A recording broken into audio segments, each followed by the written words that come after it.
Welcome to the Genius Factory. Enjoy the video. You need admin rights and a quick backup before changing sign-in security. First, create a restore point so you can revert if needed. Once done, open Settings, choose Accounts, and select Sign-in options. This path leads to password and PIN controls. Make sure to note the current password, you may be asked. You're starting the change now. Don't skip the restore point, because removing authentication affects account recovery and device security immediately.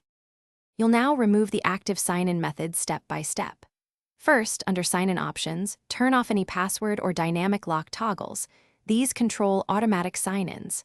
Next, remove Windows Hello credentials, delete PIN, fingerprints, and facial recognition so no local biometric remains. Then change Require Sign-in to Never to Stop prompts after sleep. If you use a Microsoft account, unlink or convert it to a local account. That prevents cloud-backed password prompts. Proceed methodically and you're finishing up. Reboot the PC so Windows applies the new sign-in settings and test that the lock screen no longer requires a password.